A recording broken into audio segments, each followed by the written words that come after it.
Hey guys, welcome back to the channel. It's Daniel, Yoshi Drifts with Live Sideways. We got something a little different planned for you today.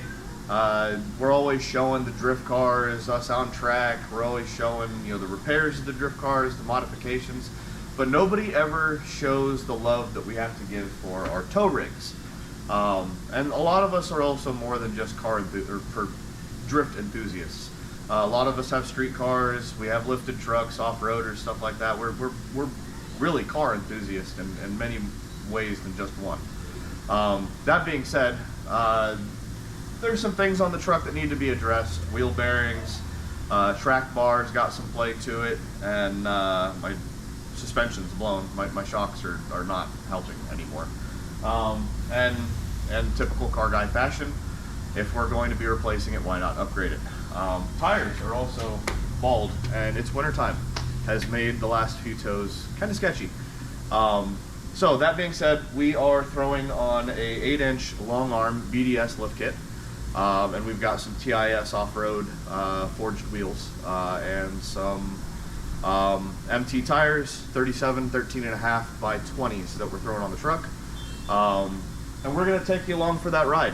Long arm suspension requires some drilling into the frame, a lot of cutting, and some fabrication. BDS makes it really easy. They list everything out, every last little thing that you're going to need they supply in the kit, down to the self-tapping bolts and stuff like that after you drill your holes. Of course, you're required to supply your tools, your drill bits. But as far as hardware, any of that stuff that's needed, they did a really good job at making sure it was included in the kit. So it's a big project. I can't do this in my home shop, so I'm sure you can see it's a little different change of scenery as well. My boss, I work at Smith Davis Tire here in Danville, Virginia. My boss was kind enough to allow me to use the shop today because we got the big lifts, the higher ceilings. I can't get this thing off the ground or this high and fit it through my garage doors at home. So come down and see us if you're in the Danville area or Pennsylvania County area. Show us some love, and we try to do everything right here the first time, and you guys will see the kind of work that we do here. So yeah, come along for the ride. We'll give you the step-by-step and show you how everything's done here. All right, guys. So like I said, it does require some drilling. So I've gone ahead and started to go into step one, and that's these large brackets here that go to the frame rail, and that's what the lower and upper control arm connect to, since it's no longer going to its factory location. And those that don't know, a long arm lift kit basically takes these lower and upper control arms and relocates where they mount back here. The purpose for doing so is, as you lift the truck, the angle of those control arms will get steeper and steeper. So now, instead of allowing for motion to travel this way, any motion that's traveling through the axle in an upward motion is going to be translated through the chassis here. So we bring the fulcrum point further back on the frame, and that realigns the lower control arm to the further down axle to lift the truck, and gives you a better ride quality. Also, for off-road purposes, it gives you more articulation on the front axle, allows it to swing down and more wheel travel. Anyways, so that bracket mounts to these two bolts here that are factory located. So you pull those out, that is the cross member for the transmission, and then these two holes are lined up there. The bracket encompasses the cross member and wraps around to the frame. There's an existing hole here that needs to be widened. There's also an existing hole here in the cross member that needs to be widened to 11/16, I believe, is the size of the drill bit. And then we've got a hole here and here that has to be marked out and drilled. So I've gone ahead and mounted this so I can mark it out and drill it. And now, with the knowledge that that hole needs to be widened, I went ahead and widened this one, and you can see the riv nut that has now been installed, and I'll show you how we do that without a riv nut gun. They actually supply everything you need for that as well to get it crushed in there and seated. So we went ahead and did that. So that's mounted. I got to, after getting that back down and start to drill those holes, I can mount the other plate, mark these holes, drill them out, and then we'll show you how we get the riv nuts in. All right, so what we did with these two is I started off with a pilot hole, and so I've got a nice Matco bit that is a stepper bit, but on a much smaller scale. So it drills through and makes the initial hole really easily. So I did that, and then I have a step bit here, and I have marked with blue paint where I need to stop at. So I have my pilot hole, and then I just ream it out, ream it out, ream it out until it gets to the right size. And this one is 2 steps smaller. We need to widen it out. Making sure to keep the bit level and straight the entire time. Controlled speed.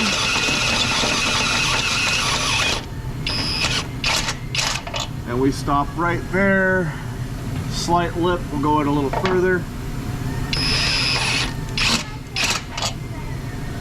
And that knocks down the lip. Very easy to do. Quick, easy trick to do to make sure that you stop at the right time. You're not trying to watch the steps and count the steps. That gives you a visual marker. So it's really not hard to do, just time consuming. Make sure that the bit stays lubed. You don't want to be drilling dry in the metal. Generates a lot of heat, and you can fry your drill bit that way. These drill bits are not cheap. So make sure it stays lubed, control the speed, slow and steady, cuts through like butter. All right guys, so like I said, BDS does include everything that you will need down to the rib nuts. They also have, in case you don't have a rib nut gun, and I don't have one this big, it's a fairly large size. They make it really easy to put in without a tool. So you've got your bolt, a washer, your nut, and then this will actually bite into the face there and the nut and make it to where it will not back off. So you stack it in this orientation and you thread them all together. So now threads are going all the way through, and then you lock this down onto the rivet or the rib nut. So you know, get a wrench on there, it's a 7/8, and get a good bite on it. And I've got this one set up here, and that's a 3/4 inch or a 19 millimeter. And you come up to your hole that you have drilled, you slide your contraption in there, and you get your wrench on that and your ratchet here, and you just tighten away.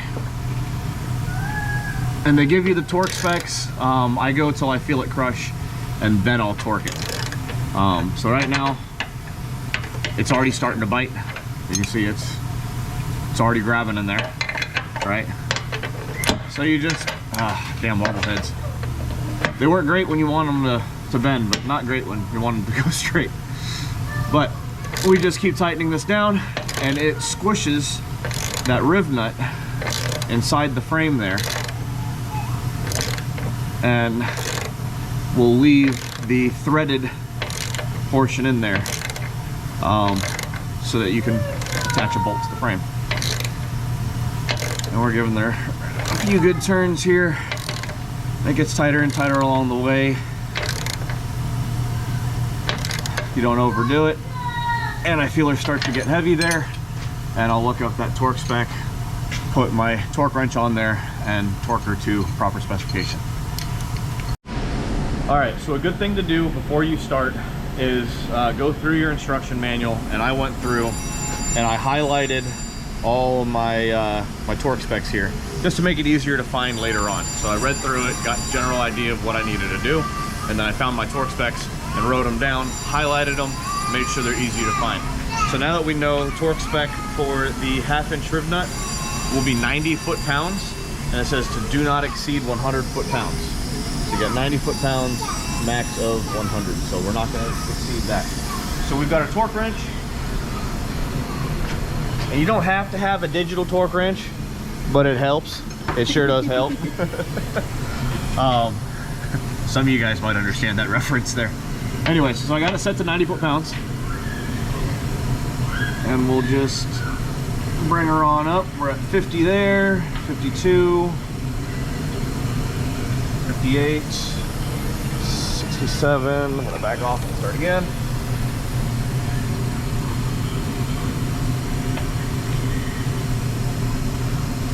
I'm not going any more than that. I felt something that I did not like.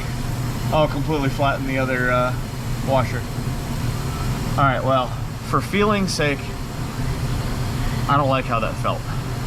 And of course they said it will approach 90 foot-pounds. And I felt something give that I didn't like. One little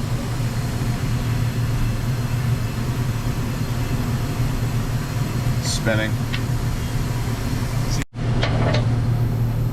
There was spinning the nut on the backside. That was the give that I felt.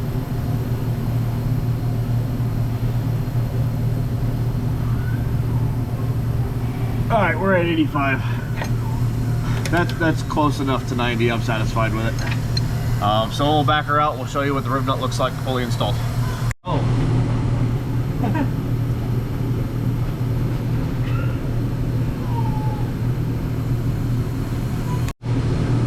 And there you have it.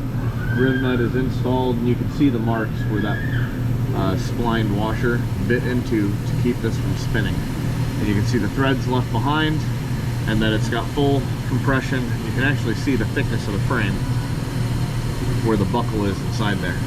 But that is fully seated. She's not going anywhere. We now have a threaded insert into our frame that we can bolt our bracket onto. So we're gonna go ahead and repeat that for the rest of the holes, and we'll show you what the brackets look like fully installed.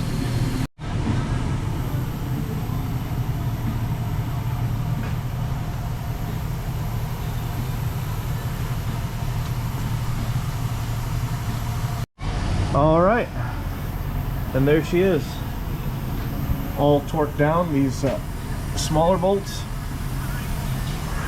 get torqued to 60 foot-pounds, and then these big old guys get torqued to 95. So you'll see now we have our upper control arm mount and our lower control arm mount on both sides. So you can see just how far back it moves the fulcrum point. All right, so now that we got our brackets in place, like I said, we got bad wheel bearings on this truck, so pertinent to the lift, no. Pertinent to getting the truck fixed and roadworthy again. That's part of what I'm stripping down and replacing. These wheel bearings have some play to them, and they're starting to make some humming noise. So going ahead and replacing them. Plus, like I stated, I have the kryptonite ball joints to replace the ball joints on the knuckles here. So to do that, we got to take the caliper off, the rotor off, the axle nut off. Of course, then there's going to be bolts on the back that hold the bearing to the knuckle. We'll pull those, and the ABS wire goes to the bearing. So we're going to unplug that up here. We can go ahead and start pulling this. So right here is where that ABS wire holds itself to. We'll come up, flip the little red tab. These things are brittle, they like to break.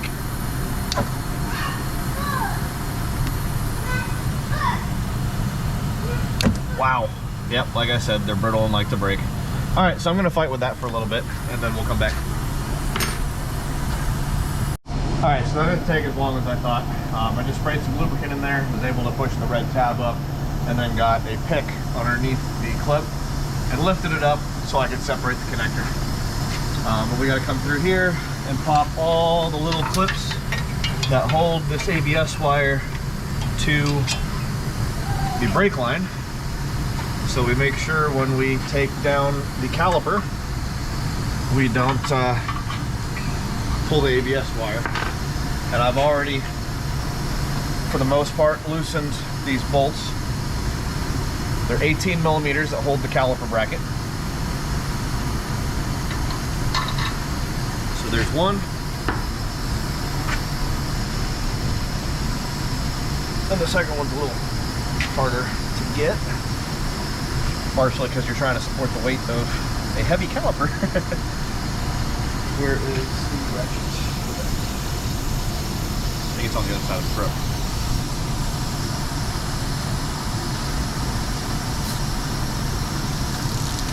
it was.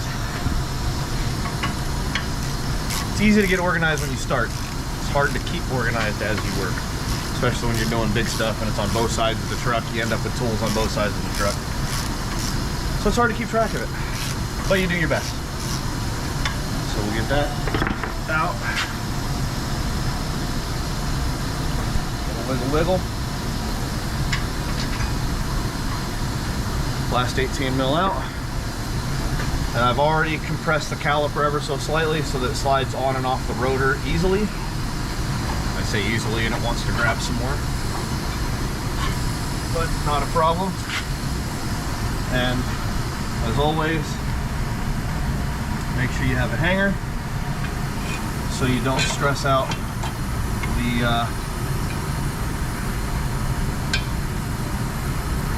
brake line. It's hard to think and talk at the same time when you're carrying heavy shit. All right, rotor off. Set that aside. And now, this takes, it's a socket number 9009. I want to say it's 1 11/16. Yes.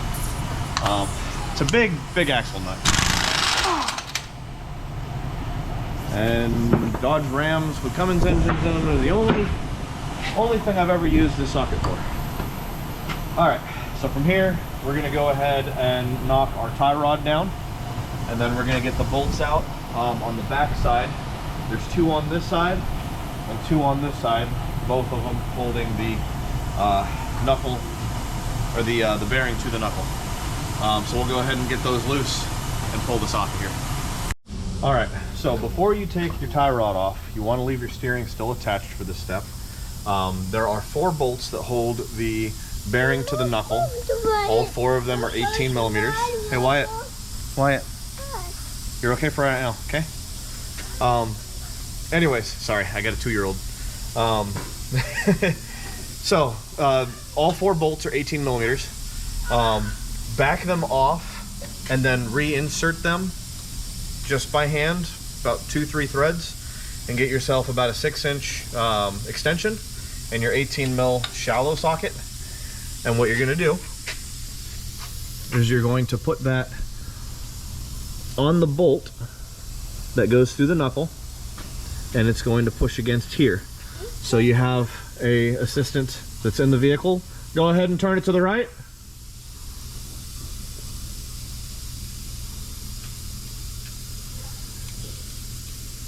And that's going to hit there. Keep going, and it pushes the bearing out for you. So you're not going to sit here and beat on it and struggle and learn new cuss words and stuff like that. So yeah, you just work it back and forth from one side to the other, and it pushes off of here. Make sure your axle is staying in place, otherwise it's going to pull the axle and everything with it. This has been anti-seized before in the past, so this is coming apart a whole lot easier than it normally would. I'm here in state of Virginia, where we do have salt, we do have brine, and we do have corrosion. Luckily, this truck is actually in really good condition for being in the Rust Belt. However, this is a good trick for those of you up north. You guys that are down in the desert in California where all the weather is nice, screw you guys, you can pull out without doing this. But those of us in the rest of the country, we got to fight with them. So a good trick to know. It'll keep you from fighting with it, make the job a whole lot quicker, a whole lot easier just by pushing it out using, you know, leverage that's already here. All right, for the sake of the fact that we do need to put a drop fitment arm in for the lift, and we have bracketry that's going to go for the track bar on both sides, and the steering linkages are all in the way. It's got to get disconnected on this end so I can get the knuckle off to do the ball joints. And same thing over here. So if I'm already disconnecting 3 points, I went ahead and pulled the other bolt here so I can get that free. Went ahead and off camera, these things are kind of a pain in the you-know-what to get out. Pop that free. And now I just gotta take a trusty air hammer, pop this one free, pop that one free, and all the steering as one large chunk will come down. We can set it off to the side and it'll be out of the way and away from possibly getting hit or damaged. All right, So as you can see, we've got the steering completely disconnected from both knuckles. Both knuckles are now off the vehicle and set off to the side. Now we can get to our ball joints.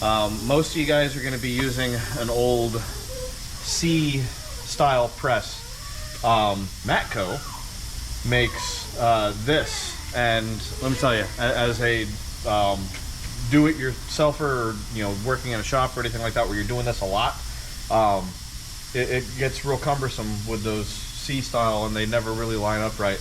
This makes it to where it's really a one-man operation, and it is impact rated. So you've got your cups just like you would on a C, and this has jaws that clamp down as you tighten this down, and will slowly push out the ball joint. So we'll go ahead and tighten her down.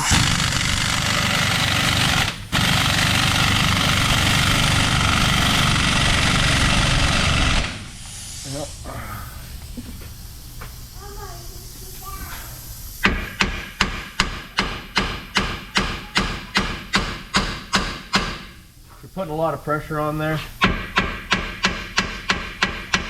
You can tap on the side to try to free the rust up, or she's made herself at home for the last 14 years, so get this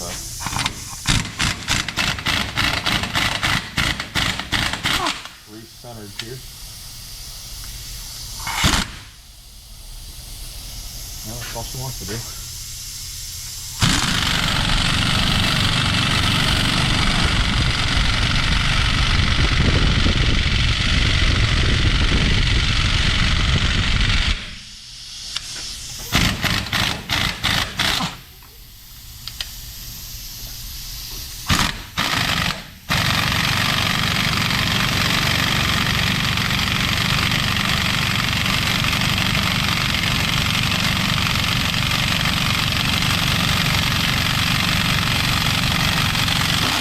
There she goes.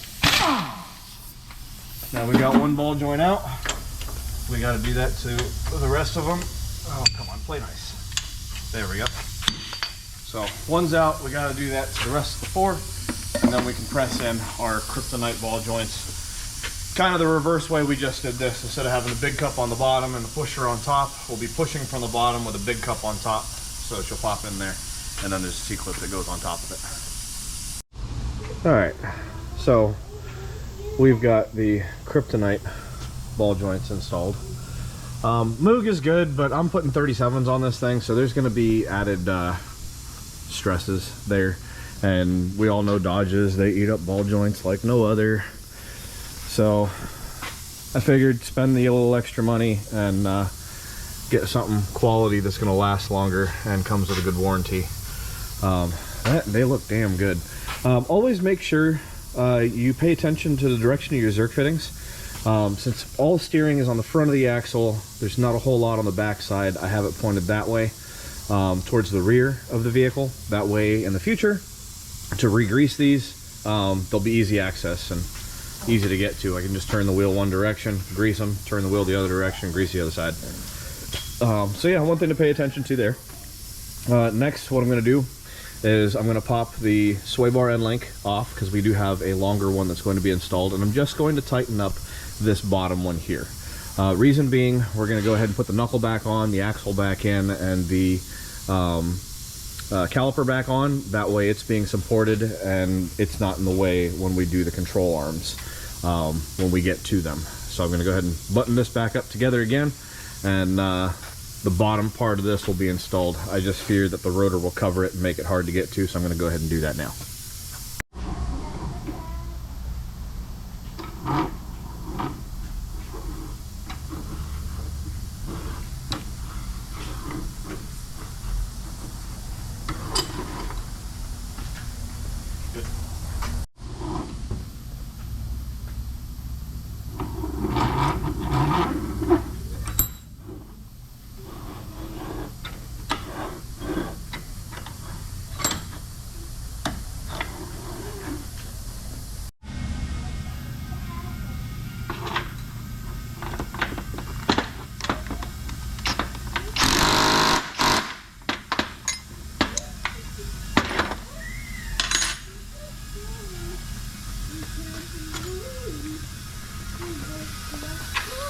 All right, so in order for these to be mounted here, is now that we have our end link assembled, we have to clearance these holes. We're gonna drill it out a little bit. It'll almost fit, but once the threads get through, it's not gonna clear. So I do believe the instructions here say it may be necessary to slightly clearance the bolt holes to accept the 9/16 hardware. So I'm gonna take a 9/16 drill bit, and I'm gonna run it through there a couple times just to clear it out, and then we'll assemble these. All right, so change the plans a little bit. I missed in the instructions that these are actually getting cut off. So now is actually a good time, since the knuckle's out of the way and everything's not bulky and in our faces. These welds have to get cut through, and then this needs to be ground flush. There's a bracket that sits right here that we're going to have to mount up, and that goes through the track bar. So we're going to remove the track bar because there is a drop bracket on the other side that goes in.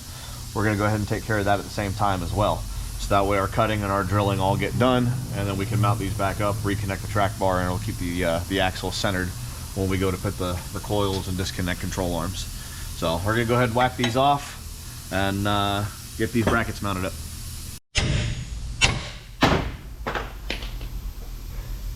Four.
So this other side came off fairly easily.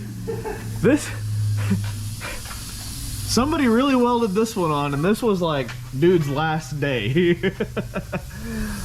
We're gonna cut some more welds and continue beating on this thing. You guys are tired of hearing that loud noise.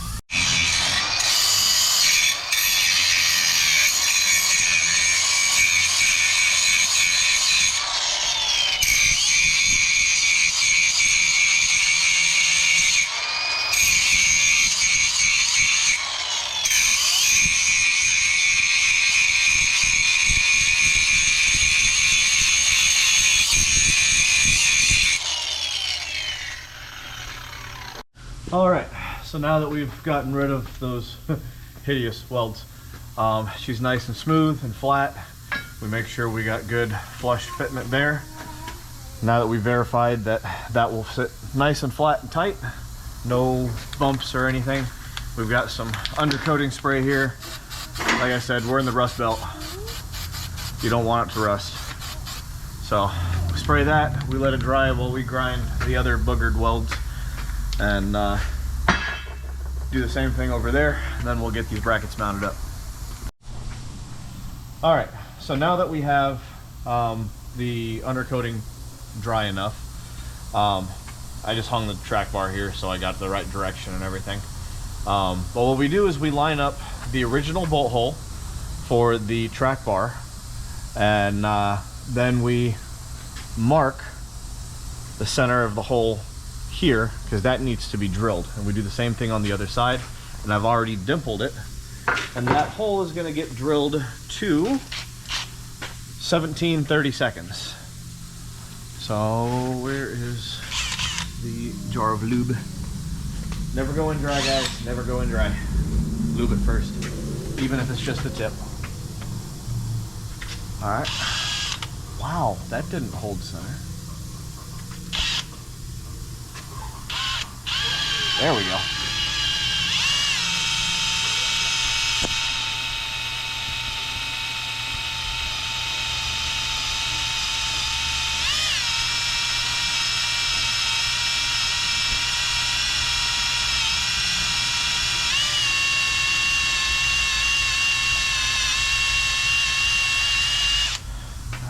Dipper again.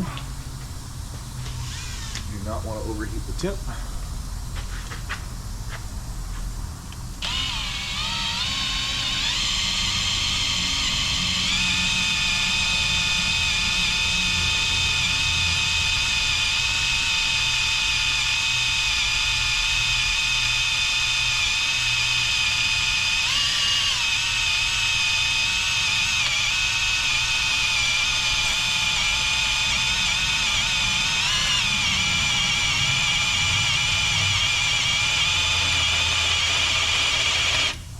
One more dip as we're breaking through. All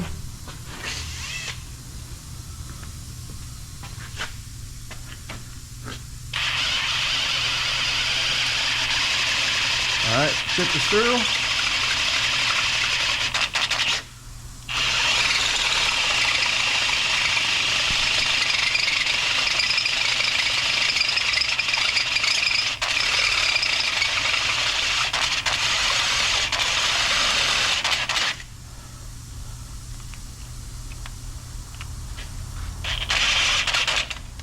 Battery's dying, ain't it? Oh, it sure is.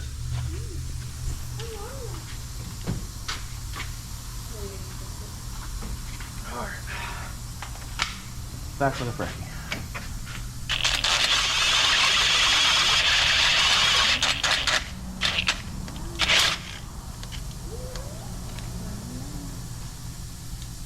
It should not be on hammer setting.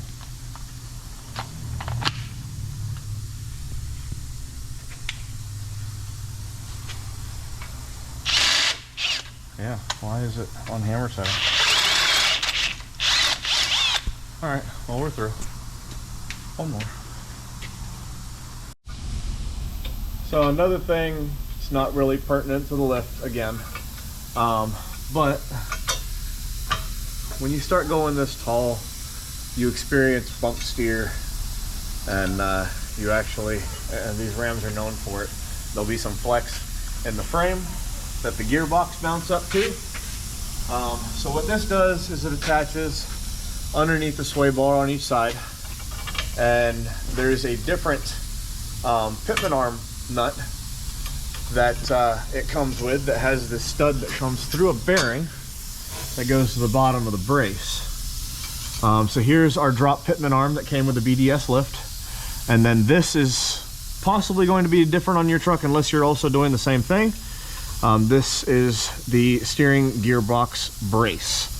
So now we got everything loosely fit, we can go ahead and tighten it down. And this bar ties that frame rail into this frame rail and holds the base of the steering shaft and keeps it from flexing.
Now, while I had the axle off the truck, this does have a regreasable U-joint, and I figured, while it's easy to get to, it was a good time to go ahead and re-grease that. And as I've gone along here, I have been greasing the ball joints and the any greasable fittings that I can grease while things are clear. I'm going to go ahead and grease now.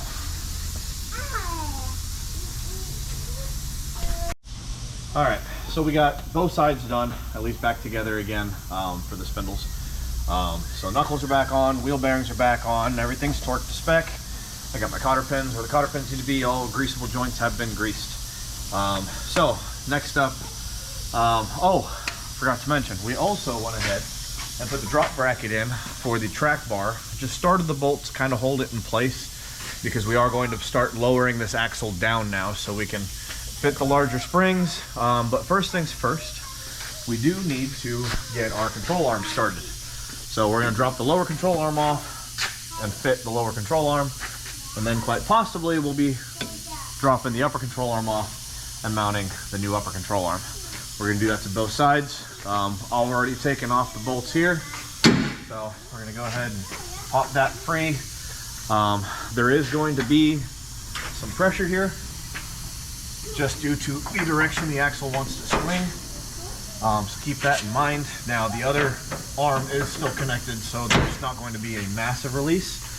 But we will be getting the trans jack underneath the pumpkin so we can lift up a little bit and relieve that pressure to remove this completely.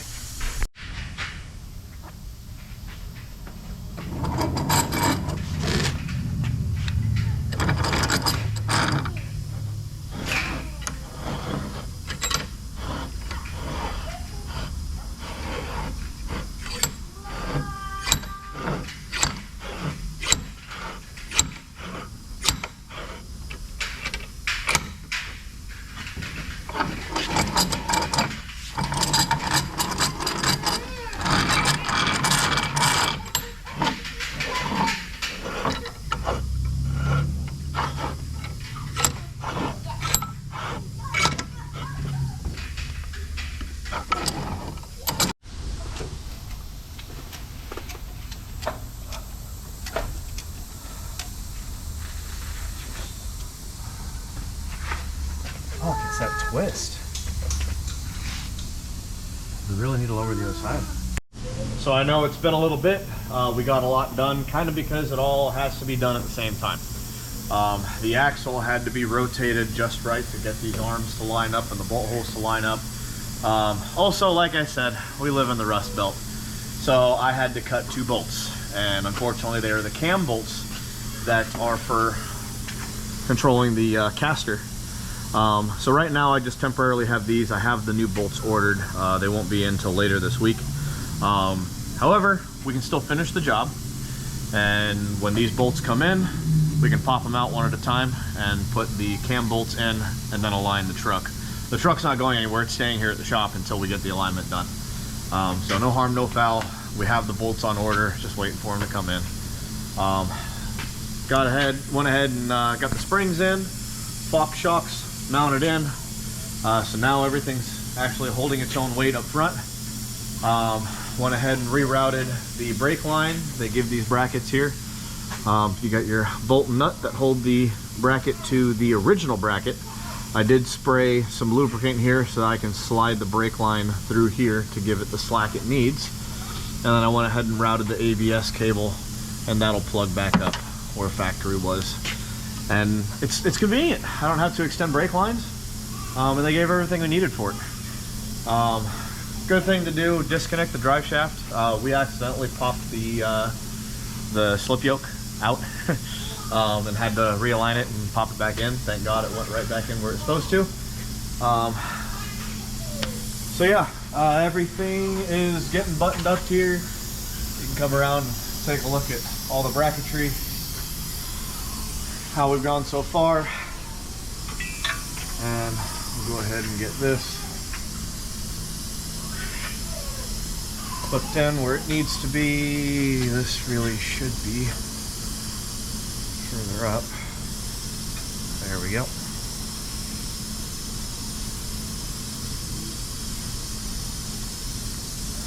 Sometimes these things aren't exactly in the right spot, but they do slide. Alright.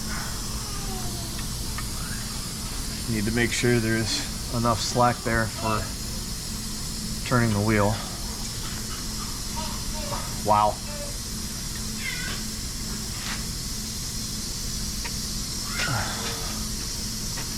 Might have to gently. There we go. All right. So you're gonna have to finagle some stuff to get it all to line up, but I believe in you. You can do it.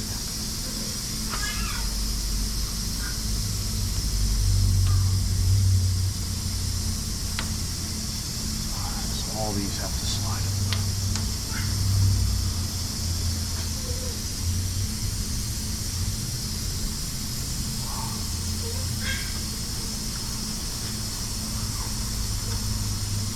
Alrighty, we have steering back in the truck. Guarantee you it's not anywhere close to straight, but that's why we align it afterwards. That actually is probably the smoothest thing we've done all day. I can't say the same for y'all, but steering's done, front end's pretty much back together again. We just got to put the sway bar end links in, and then we can move on to the back, because that's exciting. We'll see you there.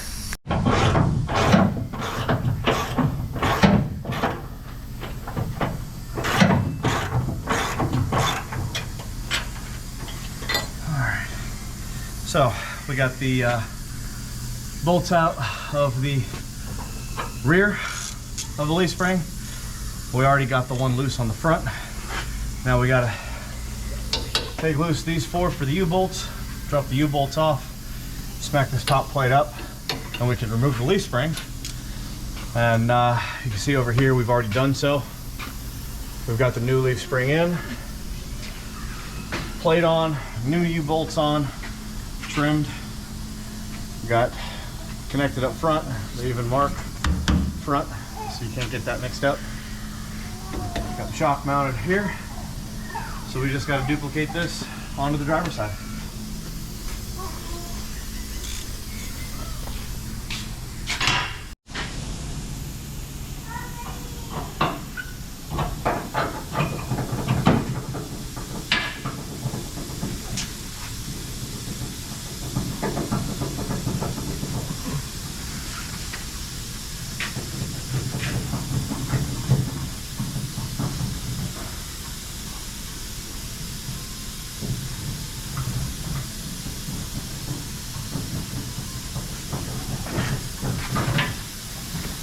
I just scared it.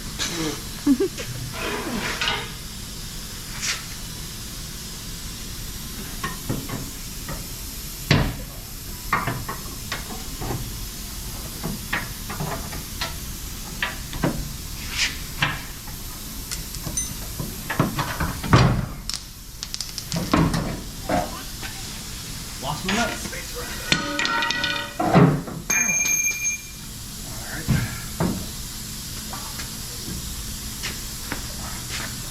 Oh, golly, that's heavy.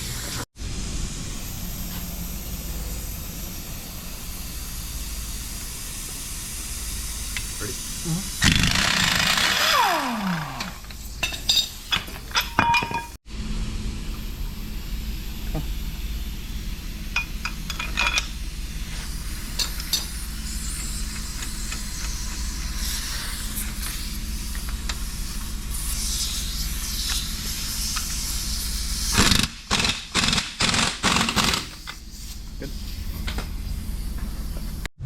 All right, guys, it's been a long day. It's been over 12 hours, but we went ahead and tightened everything down for the rear end.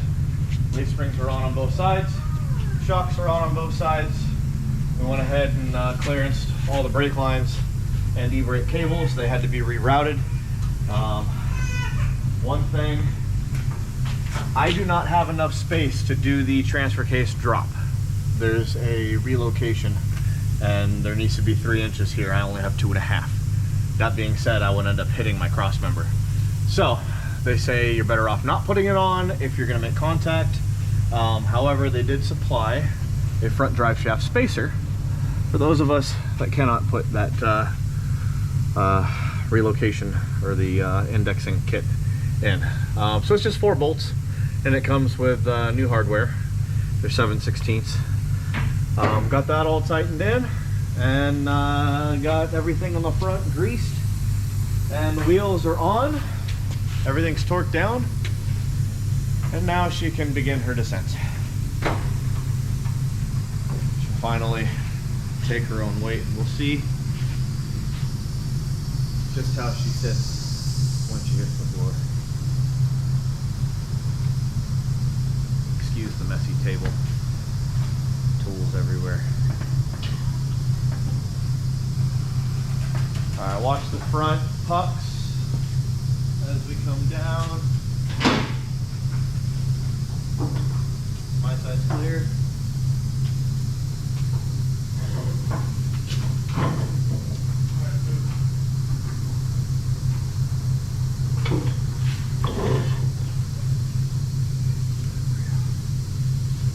Holy cow.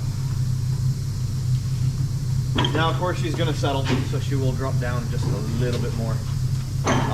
It does not look like I'm going to have to do any trimming up front. Everything looks like it clears. But that's a big difference. I don't know if my fat ass is going to be able to get in this thing. Got to do the splits. Oh, oh yeah. All right. We're neutral.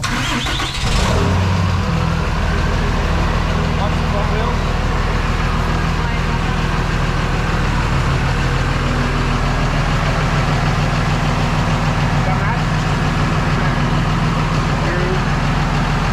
You want to hit a bump on the right. Yeah.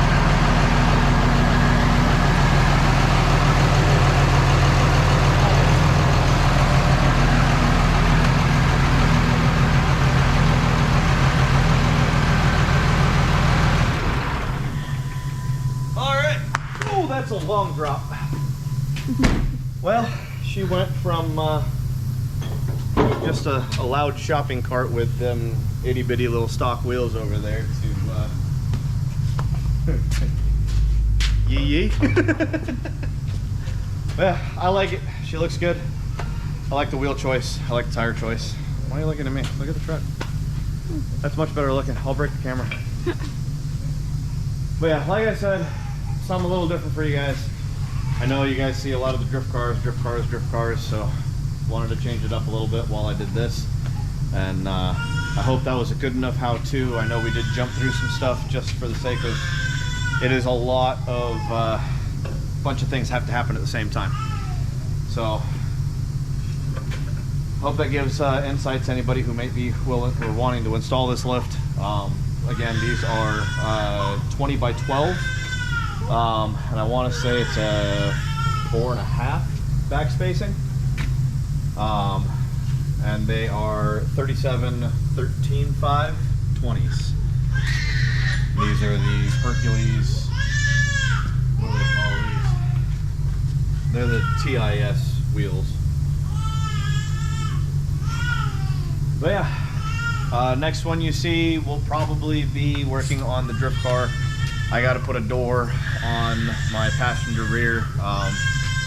Don't know if you'll see it before or after this video, but yeah, we took a little smack at off-grid, and I'll be having to bang some metal out and paint and put on another door.